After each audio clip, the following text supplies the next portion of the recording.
Bismillahirrahmanirrahim. Assalamualaikum warahmatullahi wabarakatuh.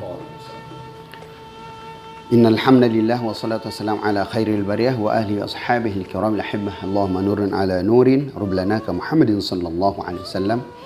Subhanaka la ilma lana illa ma 'allamtana innaka antal alim hakim.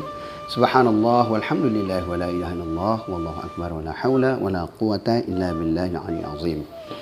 Baik, untuk menjawab fokus permasalahan yang perlu kita ketengahkan, kedepankan di situasi dan kondisi akhir zaman atau perjalanan dakwah. Sebagaimana kita ketahui bahwa eksistensi masjid sebagai media dakwah, kalau kita merujuk dari zaman Rasulullah SAW, fungsi masjid itu sungguh bisa dikatakan sebagai multifungsi, karena Rasulullah SAW ketika hijrah dari Mekah ke Madinah, yang duluan dibangun oleh Rasulullah SAW adalah masjid, sehingga masjid itu difungsikan oleh Rasulullah SAW sebagai tempat musyawarah tentang siasat perang, tempat untuk menumbuhkan ekonomi umat, kemudian tempat penerimaan tamu, walaupun tamu itu dari multi agama. Di situ toleransi Rasulullah SAW dalam hal memanfaatkan masjid.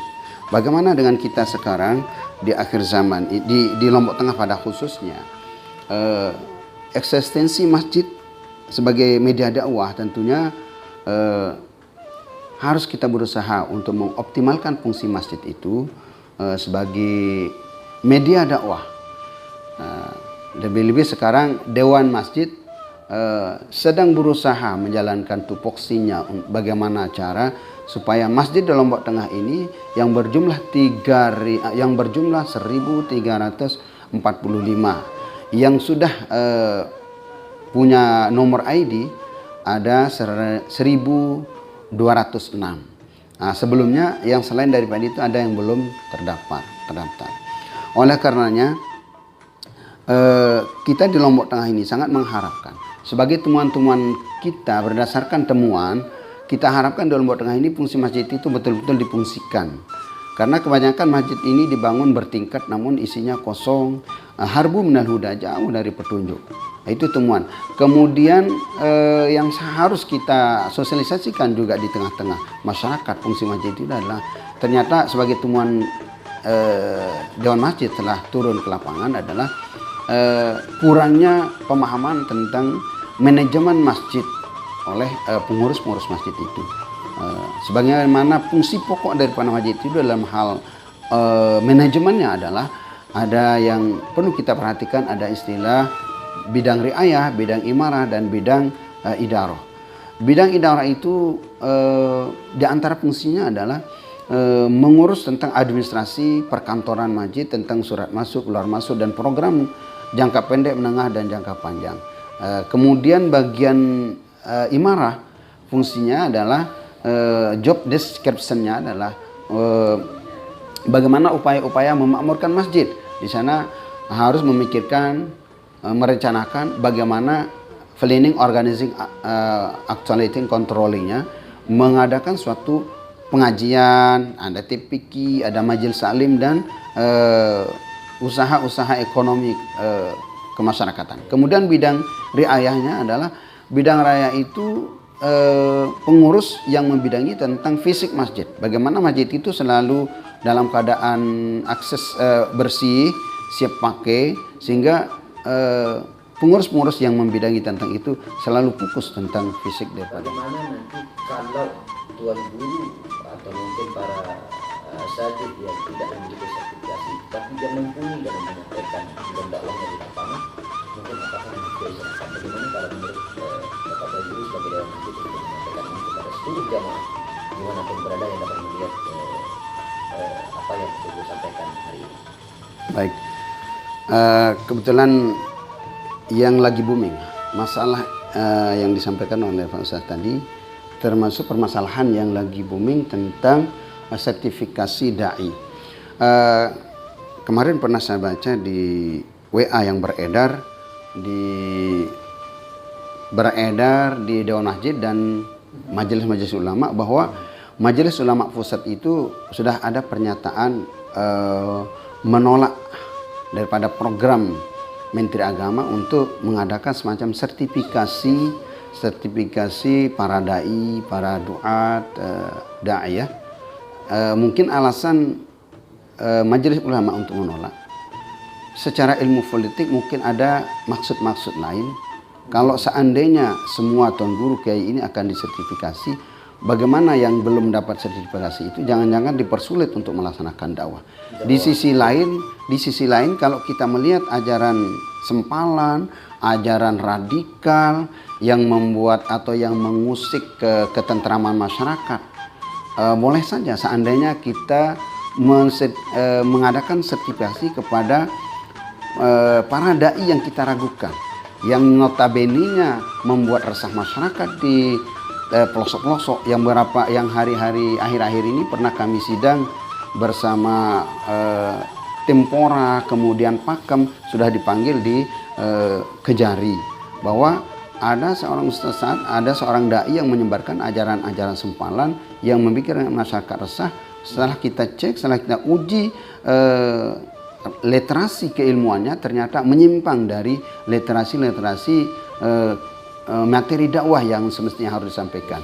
Sehingga dalam hal itu, kalau pada event atau tempat-tempat tertentu mungkin bisa saja kalau kita seleksi dai di tempat-tempat yang kira-kira mencurigakan. Tapi kalau secara umum dakwah di Indonesia ini alhamdulillah berjalan dengan dinamis.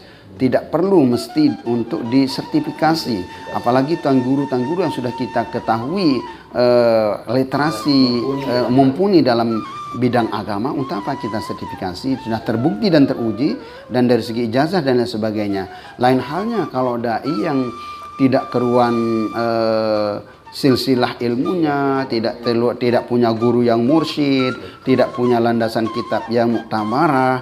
Mungkin hal itu harus dan kewajiban kita, Kementerian Agama, kemudian Majelis Ulama, Dewan Masjid dan lain sebagainya, wajib malah untuk kita tindak lanjuti dan kita sertifikasi, cek kebenaran, cek tentang keberadaan dai yang seperti itu.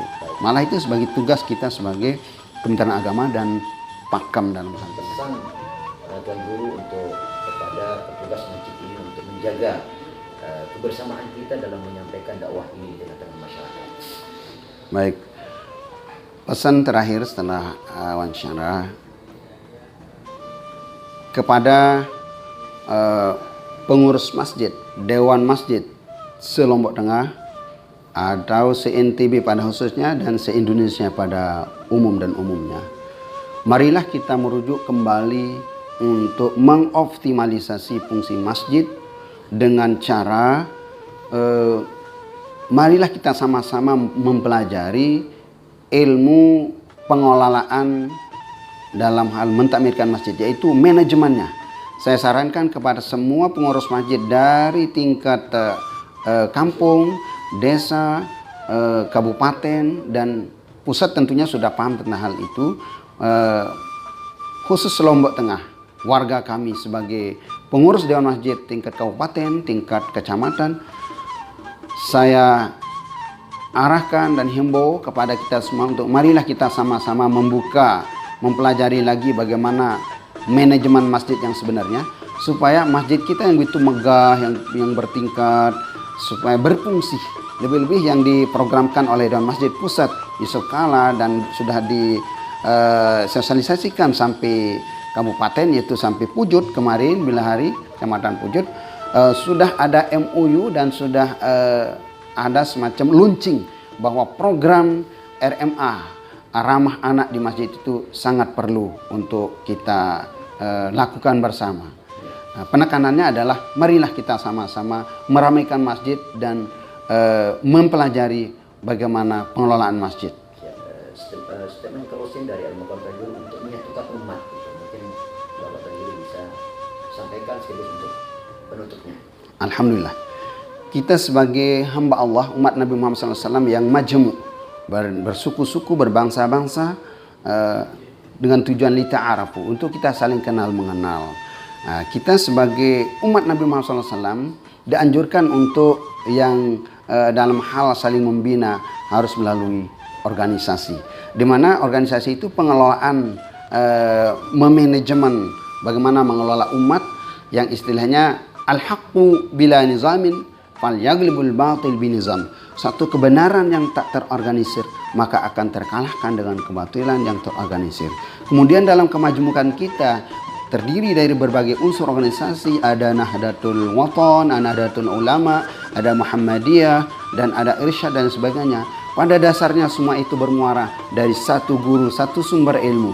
Akan tetapi itu perspektif baju, boleh kita pakai baju putih, hijau, kuning dan sebagainya, itu namanya baju. Tapi pada hakikatnya adalah satu tujuan. Sama halnya ibarat pesor dengan topat. Pesor dan topat itu kulitnya beda, tapi setelah dibuka, dikupas, kita cari sambal pecelnya maka akan jadi satu. Itulah ibarat, saya ibaratkan seperti itu. Kemudian dalam hal mencari titik temu dalam organisasi ini, perlu kita menyadari hal-hal tentang bagaimana kita moderasi dalam beragama, moderasi dalam berorganisasi, tasamuh dalam berorganisasi, sehingga tidak ada antara satu organisasi dan organisasi lain saling menyalahkan.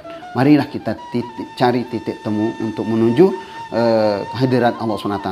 Bukankah Allah SWT sudah menunjukkan garis lanah diannahum subulana. Allah SWT memberikan jalan bagi siapa yang akan diberikan petunjuk oleh Allah Subhanahu wa taala. Demikian yang bisa saya sampaikan. Mudah-mudahan ada barokah dan manfaatnya untuk kita semua, dan semoga kita dihindari oleh penyakit balak dan Covid ini semoga segera dicabut oleh Allah Subhanahu wa taala.